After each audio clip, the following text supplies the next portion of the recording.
Wassalatu wassalamu ala rasulillah wa ala alihi wa sahbihi wa mawalah la hawla wa la quwwata illa billah.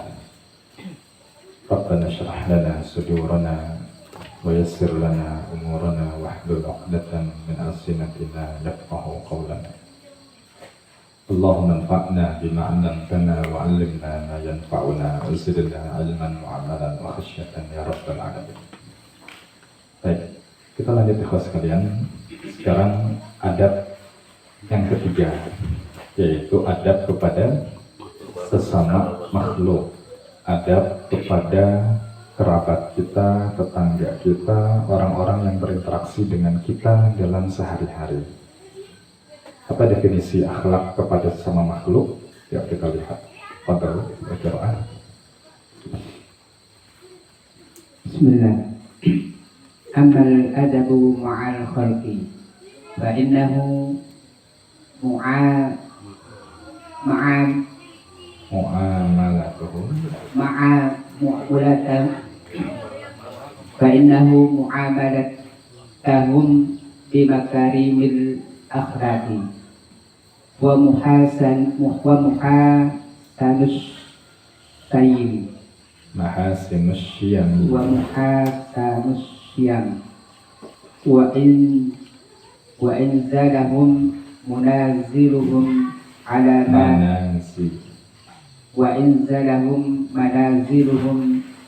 ma yuriku bihim ma yaliku bihim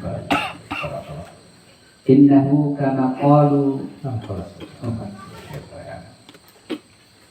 Kata beliau sekarang kasih angka 3 berarti. Kasih angka 3. Yang ketiga, asalis amal adabu ma'al khalqi. Adapun adab kepada sesama makhluk. Adab kepada sesama makhluk.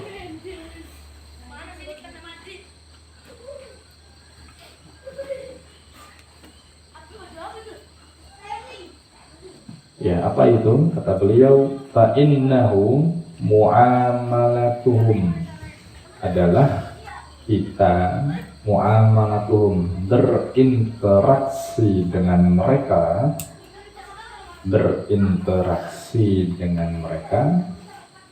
bimakarimil akhlaqi dengan akhlak-akhlak yang mulia.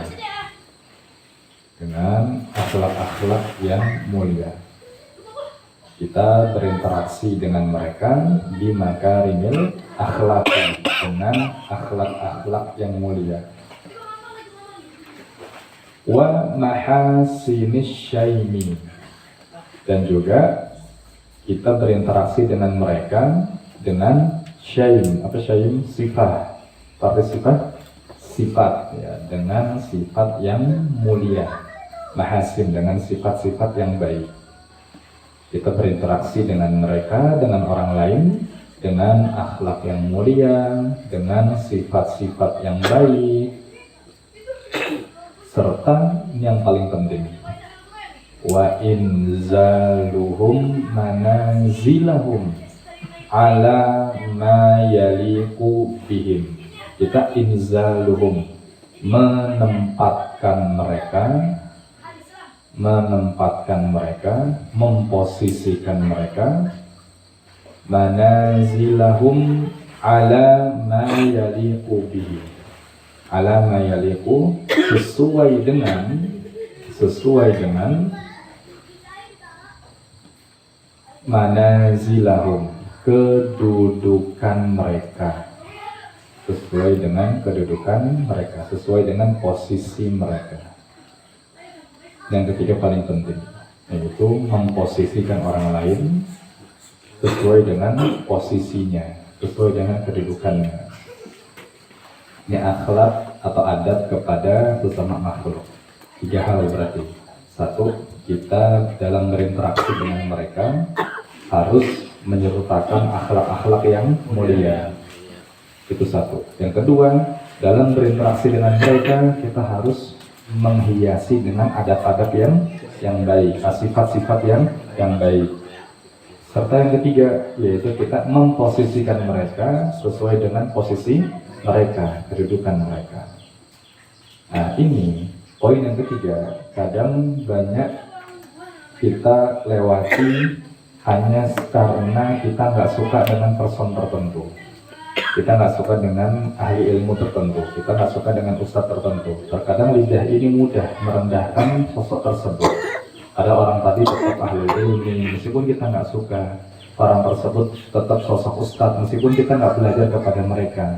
Nah, ketika ada orang yang nggak belajar dengan satu sosok guru, kemudian dia merendahkan posisinya tidak sesuai dengan posisi yang dimiliki oleh ustadz tersebut, maka pertanda orang tersebut tidak beradab, tidak berakhlak kepada sesama makhluk. Dan ini terjadi banyak di masyarakat kita. Hanya karena beda afiliasi, beda latar belakang, ada ahlul ilmi, namun dengan mudah kita mengatakan ini banyak salahnya, ini macam-macam, nggak berilmu. Padahal kita harus menyebutkan posisi mereka sesuai dengan kedudukannya, meskipun kita nggak belajar dengan mereka. Terus juga ada hal yang perlu kita soroti di sini adalah adab kepada sesama makhluk. Ini kata beliau, ketika kita berinteraksi dengan mereka, kita harus berinteraksi dengan akhlak-akhlak yang mulia. Akhlak mulia ini cakupannya luas, baik dalam masalah muamalah harta, janji, kemudian muamalah kepercayaan, kemudian keseharian, apapun itu. Pastikan kita nggak boleh melanggar batasan-batasan akhlak yang mulia. Kadang kita itu ngaji casingnya saja, tapi karakter kita, kemudian perangai kita, ini kadang nggak ikut ngaji juga, nggak ikut berubah juga. Makanya sampai ada ucapan, uang itu nggak ada temennya. Uang itu nggak ada temennya, meskipun temen, tetap aja kalau masalah uang bisa memisahkan antara kedua belah teman tadi. Bahkan ada istilah, uang itu nggak ada ngajinya. Meskipun orangnya udah ngaji, tapi kalau sudah masalah uang, terkadang apa? Uangnya nggak ikut ngaji. Ini pertanda masih banyak PR dalam masalah akhlak di tubuh kita semua. Nah, maka antum ketika berinteraksi dengan orang lain, pastikan akhlak ini antum harus rubah juga. Kenapa? Karena tadi di poin kedua, konsekuensi kita cinta kepada Nabi adalah kita harus beradab. Gimana cara beradab? Itu kita harus berkesesuaian semua yang kita lakukan dengan sunnahnya Nabi Sallallahu Alaihi Wasallam. Ini akhlak yang ketiga, adab yang ketiga, yaitu adab kepada sesama makhluk. Kita lanjut lagi. Oke. Gantian Syekh.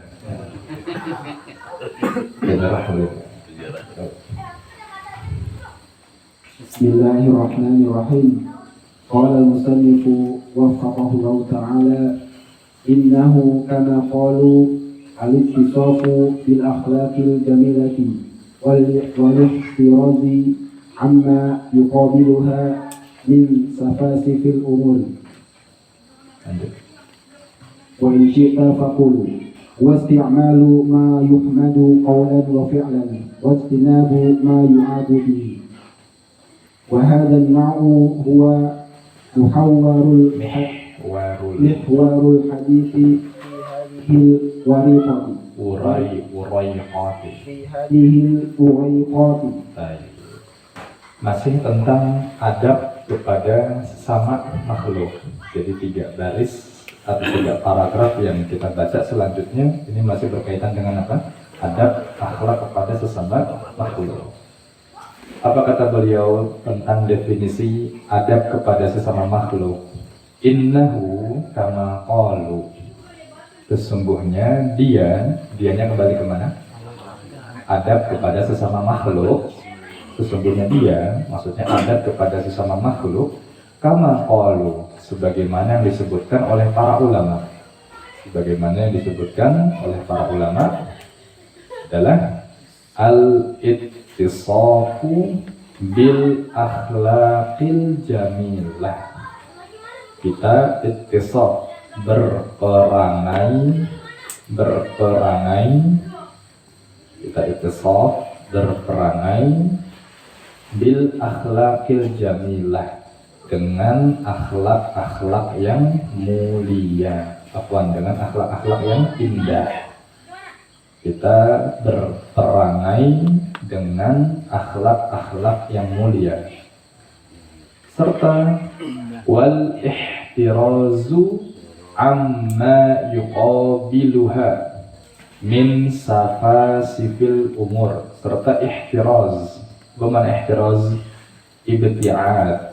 Bagaimana ibti'ad? Menjauhi, serta menjauhi amma yuqabiluha, menjauhi sesuatu kebalikannya. Menjauhi sesuatu kebalikannya. Kebalikan dari mana ini? Kebalikan yang ada inya. Yang mulia. Iya, niatnya kembali ke mana? Ke akhlak yang mulia. Serta kita menjauhi hal-hal kebalikannya, berarti menjauhi akhlak-akhlak yang tidak mulia. Akhlak yang tidak mulia, akhlak yang buruk. Min safasifil umuri, yang notabene adalah safasifil umur, adalah perkara-perkara yang hina. Umur, perkara-perkara, safasif ini maknanya hina. Menjauhi perkara-perkara yang kebalikannya, yang notabene adalah perkara yang hina. Safasifil umur, perkara-perkara yang hina. Ini definisi lain dari akhlak kepada sesama makhluk, adab kepada sesama makhluk. Kita berperangai dengan akhlak-akhlak yang mulia, serta menjauhi kebalikan dari akhlak mulia itu, yaitu akhlak-akhlak yang buruk, yang termasuk pada safasifil umur, perkara-perkara yang hina. Ini definisi yang lain. Masih tentang adab kepada sesama makhluk, definisi ketiga yang beliau bawakan. Apa kata beliau tadi? Wa in syi'ta faqul. Wa in syi'ta, jika kamu berkehendak. Wa in syi'ta, jika kamu berkehendak. Faqul, maka boleh katakan.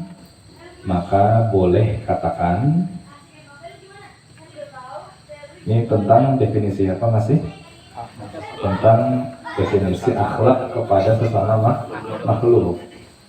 Kata beliau, boleh juga kita katakan adalah huwasti'malu ma yuhmadu qawlan wa fi'lan wajtinabu ma yu'abu bihi.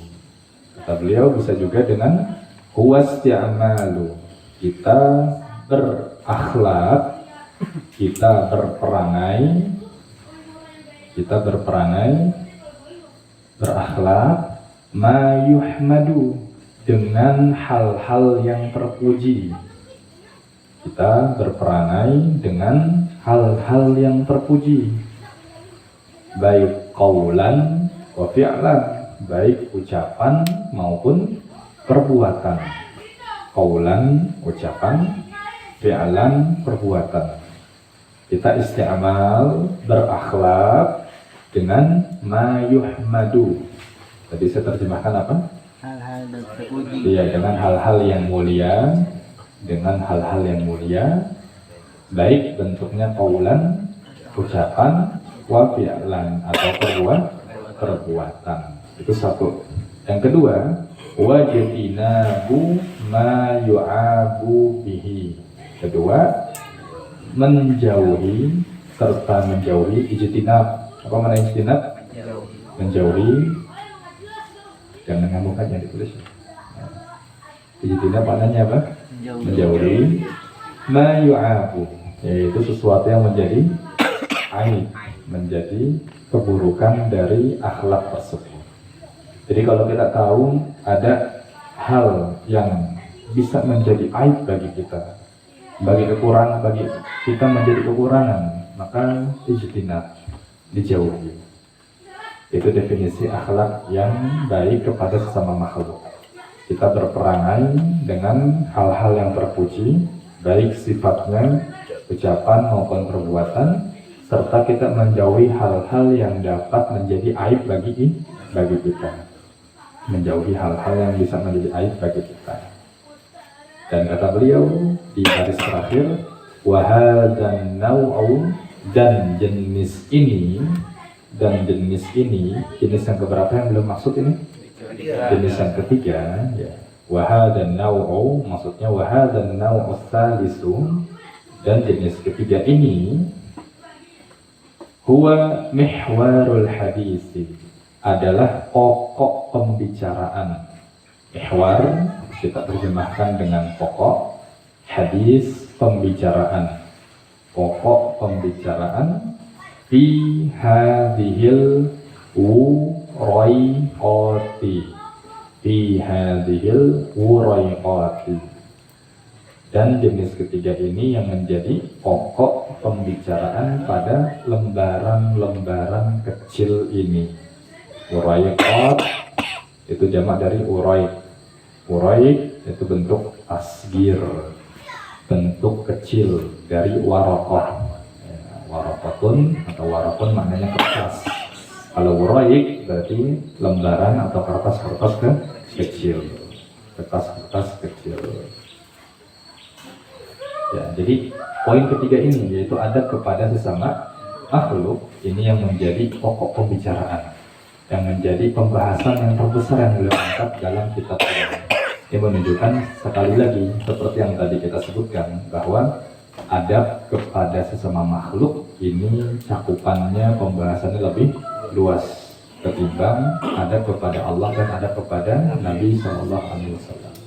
Sekaligus ini mengindikasikan kepada kita bahwa adab kepada sesama makhluk ini yang jauh lebih rumit, jauh lebih sulit, dan jauh lebih butuh perjuangan untuk kita terapkan ketimbang adab kepada Allah dan adab kepada Nabi SAW. Banyak orang yang berhasil adab kepada Allah, ibadahnya bagus, pengagungannya bagus, memuji Allah bagus, juga bagus pada adabnya kepada Rasulullah, mengikuti contohnya, nggak mau mengikuti pendapat-pendapat di luar selain pendapatnya Nabi, dia bagus. Tapi terkadang dia tergelincir pada poin yang ketiga, muamalahnya buruk, akhlaknya jelek, perangainya macam-macam, ucapannya kasar. Nah, maka banyak orang terjerumus ke situ.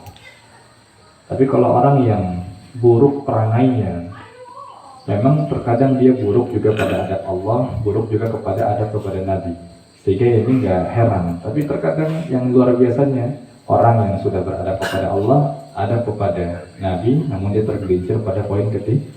Ini menunjukkan sekali lagi, poin ketiga adalah poin yang lebih rumit daripada poin yang sebelumnya. Insya Allah kita lanjut nanti, ada istirahat. Sekarang jam 8:30. Kita lanjut lagi 8:30 atau jam 9? Enaknya? Jam 9 aja ya? Mandi-mandi. Iya, biar mandi, biar bisa jalan-jalan dulu mungkin pagi-pagi untuk berserah olahraga. Nanti kita lanjut lagi jam 9 ya. Barangkali ada yang mau ditanyakan dulu sampai sini kita akhirin. Ya, Pak Sukadin. Assalamualaikum warahmatullahi wabarakatuh. Waalaikumsalam. Tentang amal adabu ma'an Nabi sallallahu alaihi wasallam, Ustaz. Di sana ada bittiba'ihi fi kulli daqiqin wa jalilin. Kita harus mengikuti terutama kepada ustadz guru kita lagi itu. Sebelumnya kita bisa kan ustadz dulu tuh zaman dahulu. Tapi kebanyakan yang nabi-nabi kadang-kadang tidak dilakukan, dia itu melakukan katakanlah seperti muharaman. Muharaman. Kadang-kadang sampai gulu, sampai berlebih-lebihan, arak-arakan dan lain sebagainya. Bahkan kalau kita sapa kepada beliau, itu guru itu lebih marah kepada kita. Galakan dia. Satu itu. Yang kedua juga masalah ittiba'ur rasulnya juga kadang-kadang. Ya masalah sholat, sallu kama ra'aitumuni usolli. Kadang-kadang tidak sesuai dengan yang dicontohkan oleh Rasul. Kalau kita sedikit koreksi, lebih dia marah. Nah, kita kadang-kadang bagaimana ini ya, guru seperti ini gitu ya. Nah, di sana juga ada tadi tuh wa ada mutaqaddumi. Di dalam Al-Qur'an ada ya ayyuhalladzina amanu la tuqaddimu baina yaday. Kita coba masuk karena itu. Karena permasalahan dalam diskusi. Marah juga, emang kata zaman sekarang anak-anak muda masih baru-baru juga udah ya, itu di situ. Sehingga kita akhirnya ustadz seperti ini, guru seperti ini gitu, guru saya, tapi saya tidak akan ikuti ajaran-ajaran dia yang dulu. Itu bagaimana pandangan ustadz? Yang pertama gini, jadi mengikuti Nabi Shallallahu Alaihi Wasallam memang ada perantaranya. Perantaranya dalam artian kita nggak bisa langsung mencapai apa yang Nabi ucapkan, apa yang Nabi perbuat, dan apa yang Nabi ajarkan. Nggak bisa langsung, pasti melalui perantara. Perantaranya itu banyak, yaitu dari jalur sahabat, kemudian tabi'in, tabi'ut tabi'in, para ulama setelahnya, sampai di bagian terakhir adalah guru kita sebagai penyambung lidah. Kita nggak bisa langsung menjangkau sampai kepada Nabi langsung, nggak bisa. Artinya butuh apa? Perantara. Intinya mata rantai terakhir dalam penyampaian apa yang disampaikan Nabi itu bermuara di guru kita, sehingga kita ambil kesimpulan pertama, kita tidak bisa mengetahui apa yang Nabi ucapkan, apa yang Nabi lakukan, apa yang Nabi ajarkan kecuali setelah melalui pengajaran dari guru. Namun sebaliknya, guru itu juga manusia. Guru itu juga manusia yang jangankan guru, para ulama setelah Nabi pun juga manusia yang tidak terlepas dari yang namanya apa? Kesalahan. Sehingga mengikuti guru ini bukan sesuatu yang absolut, semuanya harus diikuti. Seperti slogan orang-orang Jawa Timur, manut kiai misalnya. Semuanya pokoknya manut yang datang dari kiai. Kiainya joget yang ikut, kiainya ngerokok yang ikut, yang nyampaikan yang lain. Nah, jadi nggak bersifat absolut. Perlu kita juga tasfiyah. Makanya pentingnya kita dalam thalabul ilmi, dalam belajar, ketika nanti kita sudah dewasa dalam ilmu, kita perlu memperbanyak guru. Tapi sekali lagi sudah dewasa dalam ilmu. Sebagaimana Imam Bukhari itu gurunya sampai ribuan. Ketika kita belajar dengan guru yang banyak, ini akan menghindari kita dari karakter katak dalam tempurung. Jadi sudut pandang kita lebih luas, nggak saklek, nggak kaku, dan nggak memandang Islam itu sempit. Tapi nanti ini kapan? Setelah kita melalui fase dasar dalam belajar. Kalau di masa awal dalam belajar, jangan memperbanyak guru. Nasihat para ulama seperti ini, fokus saja dulu satu sampai jadi. Nanti kalau sudah jadi, naik lanjut berikutnya baru perbanyak guru. Kenapa? Karena kalau kita di masa awal belajar, di masa belia dalam belajar memperbanyak guru di awal-awal, nanti kita nggak punya pakem tersendiri dan yang muncul hanyalah kebingungan. Kenapa? Karena Islam ini nggak terlepas dari khilafiyah, dan itu sunatullah Allah berikan. Bukan berarti Allah ingin mempersulit hamba-hambanya dengan banyak khilafiyah, enggak, tapi untuk memberikan banyak opsi. Nah, kalau seandainya di awal belajar kita belajar dengan banyak guru A menyampaikan pendapat A, guru B menyampaikan pendapat B, guru C menyampaikan pendapat C, dan seterusnya. Di awal kita akan menjadi kebingungan, bingung mau sholatnya gimana, bingung mau ngamalinnya gimana, bingung mau puasanya gimana. Akhirnya apa? Hanya berkutat dengan kebingungan tadi, ujung-ujungnya nggak beramal. Nah, maka nasihat para ulama di masa awal belajar, fokus dulu dengan guru tertentu sampai benar-benar kita jadi, dengan syarat kita yakin beliau itu bisa membimbing kita sampai tingkatan berikutnya. Nanti ketika tingkatan berikutnya sampai, silahkan perbanyak guru. Bahkan kata seperti Imam Bukhari, yaitu sampai ribuan gurunya. Nah, jadi mengikuti guru ini sifatnya tidak absolut, tidak sempurna, serta-merta mutlak kita telan mentah-mentah. Harus ada namanya apa? Tasfiyah. Filter dulu, kira-kira sesuai nggak dengan pendapat Nabi Shallallahu Alaihi Wasallam. Namun di masa awal ini penting bagi kita untuk selalu berhusnuzon dulu. Berhusnuzon dalam artian terkadang kita belajar dengan person tertentu, dengan ustadz tertentu misalnya, ada hal-hal yang beliau sampaikan atau beliau amalkan mungkin gak sesuai dengan apa yang kita jalani atau kita pahami sebelumnya, mungkin, dan ini pasti bisa terjadi. Maka hal pertama yang harus kita bangun adalah husnuzon dulu, prasangka baik dulu kepada beliau. Gimana itu husnuzonnya? Bisa jadi yang beliau amalkan ada dalilnya, cuma saya nggak tahu. Husnuzonnya gitu dulu. Bisa jadi yang beliau amalkan ada dalilnya, cuma memang saya belum tahu. Nah, maka ini kita lanjut pada jawaban yang kedua, seperti masalah sholat. Memang ada hadis Nabi mengatakan shollu kama ra'aitumuni usolli. Ini pegangan mutlak. Kalau sholat ya harus sesuai dengan pendapat Nabi SAW. Namun Nabi itu sholat baik ucapan, gerakan, nggak satu variasi. Ini yang perlu antum pahami. Jadi Nabi dalam melaksanakan sholat baik ucapan maupun gerakan nggak hanya satu model, tapi banyak. Dari segi bacaan, kita yakin dan kita paham bahwa bacaan iftitah Nabi satu atau banyak? Banyak. Bacaan rukuk Nabi banyak atau satu? Banyak. Bacaan sujud Nabi satu atau banyak? Banyak. Begitu juga gerakan yang harus kita pahami. Gerakan Nabi itu enggak satu gerakan selalu seperti itu. Makanya contoh ketika kita berbicara tentang makna sedekap, definisi sedekap kesodar di dada, itu para ulama memandang dan melihat dan mendefinisikan dengan definisi yang berbeda. Ada definisi sodar itu dada seperti kita sekarang, ada yang di atas dada di perbatasan dengan leher, jadi seperti ini sampai atas. Ada yang memaknai dada itu adalah bottom, perut, jadi di atas pusar, atau seperti Hanabilah, yaitu memaknai sodar adalah pokoknya semua yang ada di depan. Nah, sehingga kalau Hanabilah itu ketika sedekap di bawah pusar. Antum lihat sholatnya Syekh bin Bas misalnya rahimahullah, Syekh bin Bas lah yang menjadi rujukan kita. Untuk kalau sholat, sedekapnya di bawah pusar beliau. Jadi kalau kita mungkin lihat Syekh bin Bas sholat, begini beliau sholatnya.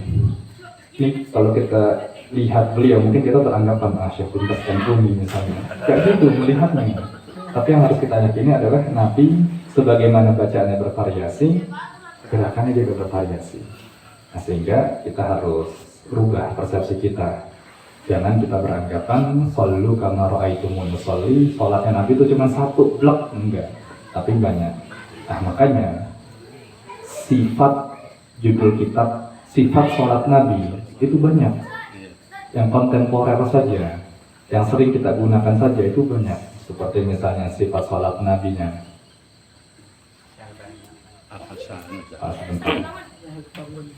Kalau ngambilin dong, Pak. Apa ya? Ya, Pak Sobri ya. Abang dari figur nanti.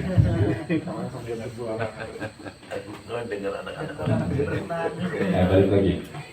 Jadi sifat sholat Nabi aja itu banyak. Seperti sifat sholat Nabinya Syekh Albani yang masyhur, yang sering kita temukan. Syekh Muhammad Jibrin juga punya sifat sholat Nabi. Syekh bin Bas juga punya sifat sholat Nabi. Syekh Utsaimin juga punya demikian. Di kalangan yang lain pun juga banyak. Di Tarsis, Hasan punya sifat sholat Nabi. Habaib juga punya sifat sholat Nabi. Banyak alim-alim yang juga memiliki sifat sholat Nabi. Artinya di sini dan luar biasanya, setiap mereka nulis sifat sholat Nabi, semuanya berserta dengan dalil. Sehingga apa yang disampaikan ini mendukung judulnya, yaitu judulnya sifat sholat Nabi. Nah, sehingga kita katakan, tanda petik, sifat sholat Nabi atau sholat yang sesuai dengan karakter sholatnya Nabi, ini perkara yang subjektif. Artinya masing-masing melihat ada sudut pandangnya sendiri. Yang penting apa? Ada dalilnya, bisa berlandaskan dengan dalil. Kita mau memandang dari sudut A, monggo. Kita mau memandang dari sudut B, silahkan. Kita mau memandang dari sudut C juga silahkan. Yang penting apa? Dari berbagai sudut pandang, pastikan kita bisa memastikan itu sesuai dengan dalil. Jadi gak heran, jangankan ustaz kita, para ulama dulu saja sholat beda-beda. Para sahabat saja sholatnya beda-beda. Seperti misalnya perbedaan di antara para sahabat ketika setelah Nabi wafat. Ada yang mereka ketika sujud kakinya dirapetin, ada ketika sujud kakinya dilonggarin, itu sahabat loh.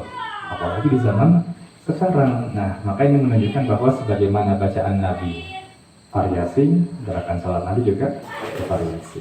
Nah, ini yang tadi saya katakan, ketika kita semakin belajar di masa dewasa dengan memperbanyak guru, kita akan semakin banyak literasi, semakin luas sudut pandang, sehingga kita terhindar dari karakter atau sifat kakap dalam tempurung. Jadi pertama kali ketika kita lihat sesuatu yang berbeda dengan yang kita amalkan atau dengan kita yakini dari guru kita, pertama kali yang harus kita bangun adalah sifat husnuzon, prasangka baik kepada guru kita. Bisa jadi beliau mengamalkan sesuai dalil, tapi kita yang belum tahu. Nah, maka konteksnya harus dibedakan. Jangan ingin menasehati guru, tapi coba cross check, klarifikasi. Kenapa Ustadz melakukan ini? Saya ingin tahu. Nah, insya Allah ketika kita tanyanya seperti itu, beliau akan jawab, dan ketika beliau jawab jadi ilmu baru buat kita. Kurang lebih itu Pak perhatiannya. Mudah-mudahan memuaskan. Apalagi Pak gimana? Nah, kalau itu San, apa sebagai pegangan kita barangkali saja, kan ada majabihul arba'ah itu saja. Itu bisa dijadikan pegangan nggak tadi tuh, untuk dalam ibadah kita majabihul arba'ah itu? Ya pasti. Itu, bab itu ada 4 itu kadang-kadang yang mana nih? Seperti kayak sedakap itu kan kebanyakan majabihul arba'ah tuh yang namanya sodrun itu ala sodri, apa di atas pusar gitu sampai segini, misalkan. Makanya suka ada yang begini, gitu. Nah itu. Jadi apa ada lagi gitu selain dari majabihul arba'ah gitu? Ya, jadi gini Pak. Ya. Pendapat dan pengamalan fikih itu ada dua.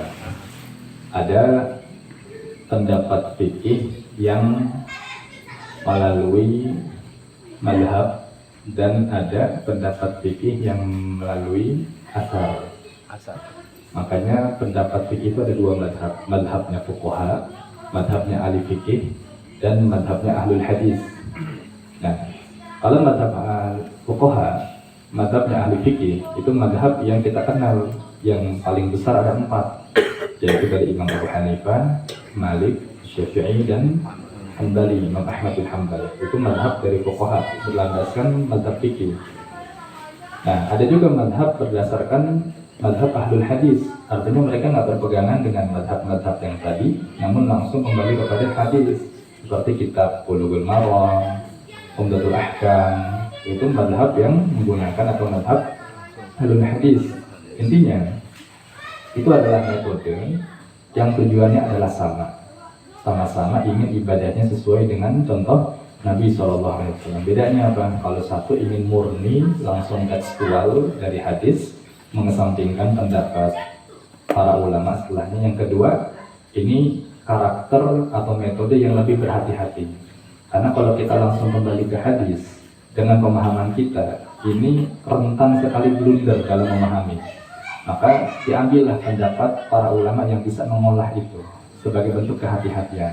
Karena kalau kita mau jujur antara kita dengan para ulama fuqaha atau antara kita dengan para alim yang mengolah dalil itu, atau dengan ustaz-ustaz kita dengan para ulama, itu lebih paham dalil siapa? Kita, ustaz kita, atau para ulama fuqaha? Pasti kita katakan para ulama fuqaha.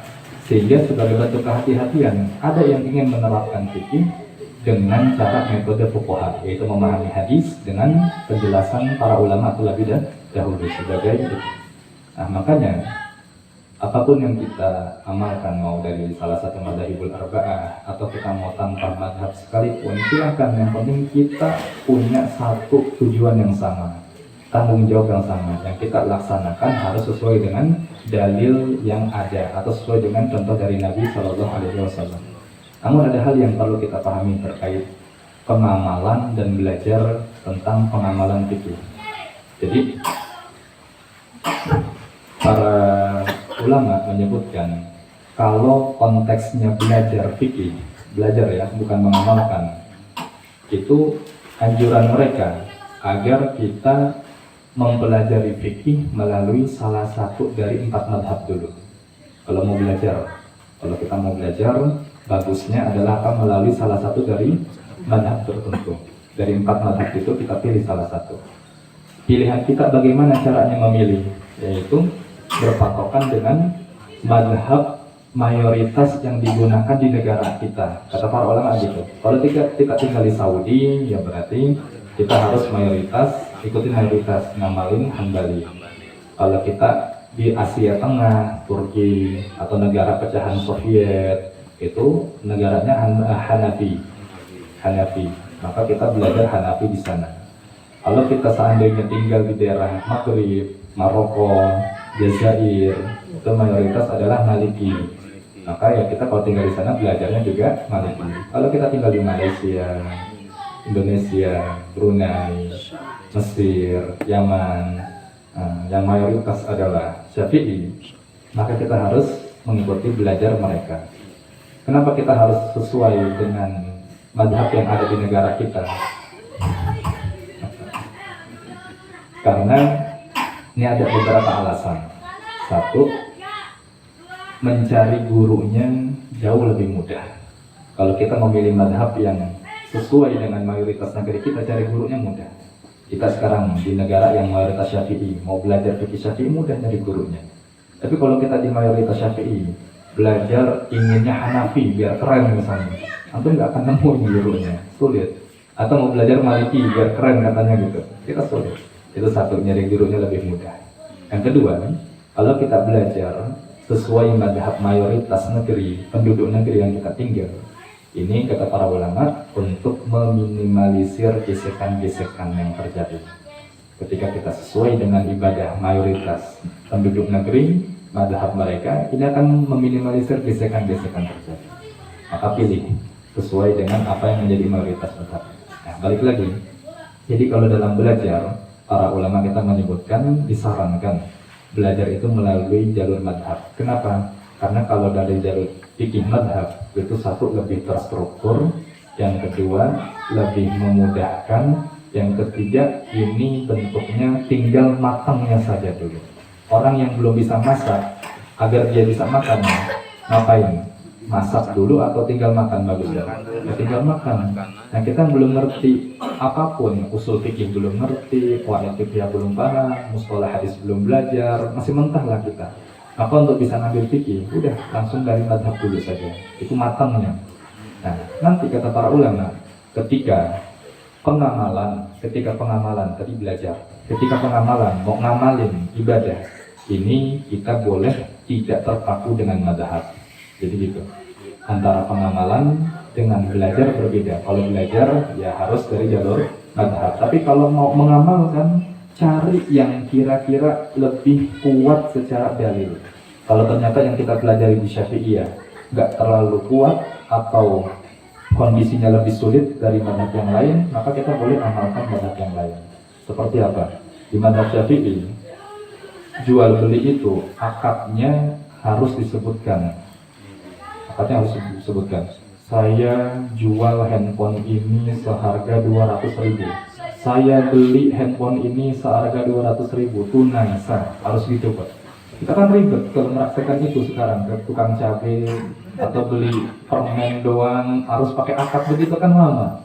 Nah maka nggak sesuai, maka pengamalan boleh kita tinggalkan dari apa yang kita pelajari. Atau dalam mazhab Syafi'i syarat jual beli itu harus anak yang sudah balik atau mumayyiz.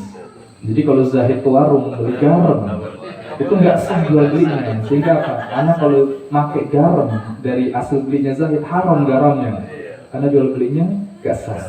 Nah maka beda antara pengamalan dengan pembelajaran. Kalau belajar jalan dari satu mazhab, tapi ketika mengamalkan ini kita bebas dari jalur manapun dari yang kita pelajari atau dari luar. Yang penting kita pastikan bisa sesuai dengan jalur. Nah ini yang perlu kita jadikan pemahaman di awal, sehingga sudut pandang kita terkait melihat amalan orang lain, terutama para orang-orang alim, kita bisa lebih luas dalam memandang. Karena tadi masalah sholat, Nabi laksanakan baik ucapan atau gerakan itu nggak satu, tapi bervariasi. Sebagaimana kita yakini bacaannya bervariasi, maka gerakan Nabi pun juga bervariasi. Kadang Nabi ketika dari sujud mau berdiri, ada duduk istirahat dulu, ada yang tidak. Ketika Nabi duduk di antara dua sujud, duduknya iftirash, kadang duduknya iqa'ah. Ketika Nabi bersedekah, kadang dikobat, atau dikobat yang dipegang gitu, digenggam, kadang diwadah, wadah cuma sekedar ditempelkan. Kadang Nabi ketika berdiri bersedekap, kadang irsal. Apa irsal? Nggak sedekap, jadi kayak tidak. Allahu Akbar, tangannya ke bawah. Bismillahirrahmanirrahim. Alhamdulillahirabbil alamin. Makanya sholat maliki itu irsal, tangannya itu nggak disedekap tapi ke bawah. Ini menunjukkan bahwa Nabi itu sholat bervariasi. Nah, sehingga ketika kita semakin belajar, kita akan semakin lebih luas sudut pandangnya bahwa yang orang lain amalkan belum tentu salah. Bisa jadi mereka sesuai dalil, ya bisa jadi kita yang belum ngerti. Jadi jangan narasinya itu jangan dibangun ketika saya koreksi gurunya marah, jangan koreksi, tapi coba tanya kenapa kok Ustaz laksanakan itu. Nanti dijelaskan dan insya Allah jadi faedah buat kita. Jangan langsung ngejas, tapi munculkan pertanyaan tadi. Kalau jadi manfaat buat kita. Mudah-mudahan nanti menjawab Pak ya. Lagi? Yang lain? Apa ya? Ini pun.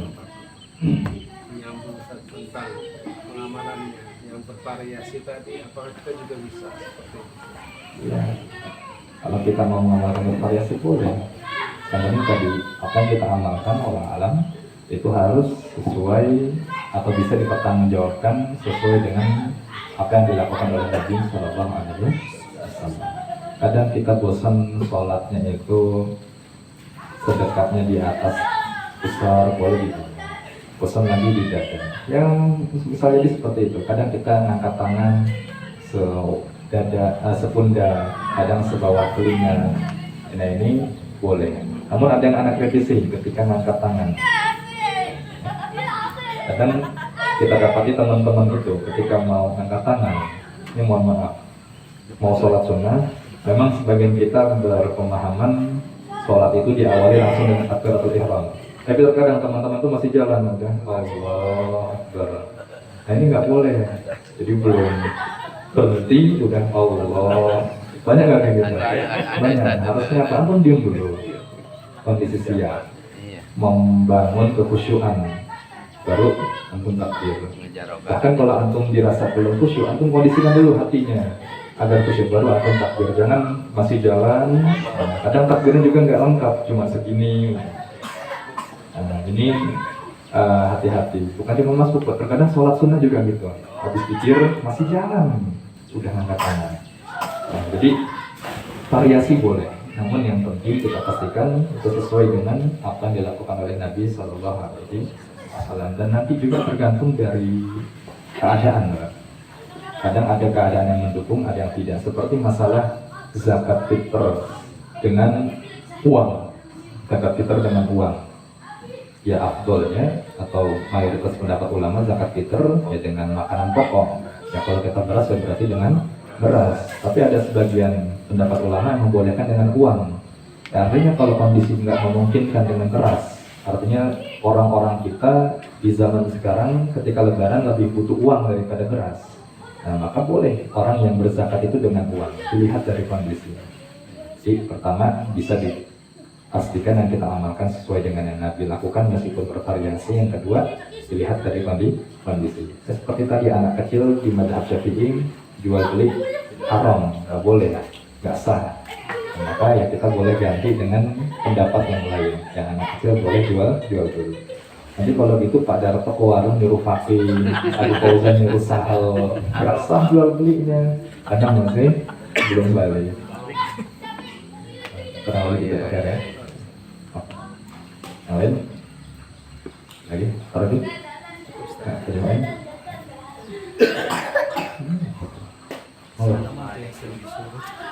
Menyambung Ustaz kemarin ya kita ngalami pas puasa tarawih itu kan namanya kita capek kan kita namanya tetap kadang capek saking capeknya apakah kita boleh irsal? Berarti ini tambahan ketiga dari Pak Khair. Kita boleh mengamalkan yang bervariasi yang berbeda. Yang ketiga, selagi nggak memunculkan konflik atau fitnah di belakang. Kalau kondisinya tadi variasinya sholat biasa sedekah, apalagi orang awam biasa sedekah, terus antum irsal. Nah ini khawatir muncul apa? Fitnah di belakang, huru-hara di belakang, desas-desus di belakang. Ini orang kok sholatnya main-main. Jangankan antum yang irsal, Kadang orang yang lagi sholat aja matiin handphone ketika bunyi itu dicemoohin. Kadang ada orang mau lewat kita cegat, itu juga masih salah kadang, apalagi kalau seandainya kita irsal. Nah, maka dilihat poin ketiga, itu munculkan huru hara di belakang atau tidak.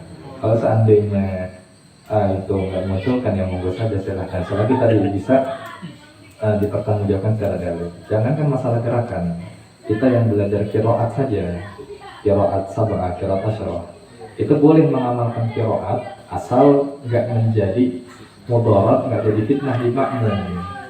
Antum baca al-humazah misalnya dengan kiroat yang lain yang asalnya fi amadim mumaddadah, antum baca dengan kiroat lain menjadi fi umudim mumaddadah. Tadi yang lain subhanallah fi amadim, fi amadim, kena pulang nanti. Akhir demikian. Di Al-Baqarah yukhadi'una Allah walladzina amanu. Di qiraat lain ada yakhda'una Allah walladzina amanu. Ya, nanti orang yang hafal akan beda. Nggak usah jauh-jauh dah, di Al-Ikhlas aja itu ada perbedaan qiraat. Misalnya walam yakul lahu kufuwan ahad, kita kufuwan. Ada yang qiraat membaca walam yakul lahu walam yakul lahu kufuan ahad, kufuan. Ada yang walam yakul lahu kuf'an ahad.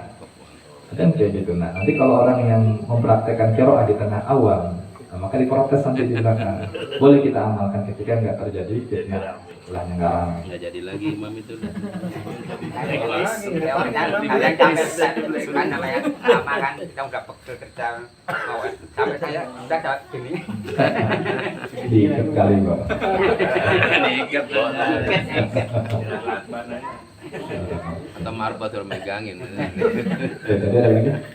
Atau tadi ya? Assalamualaikum warahmatullahi wabarakatuh. Ustaz, pertanyaannya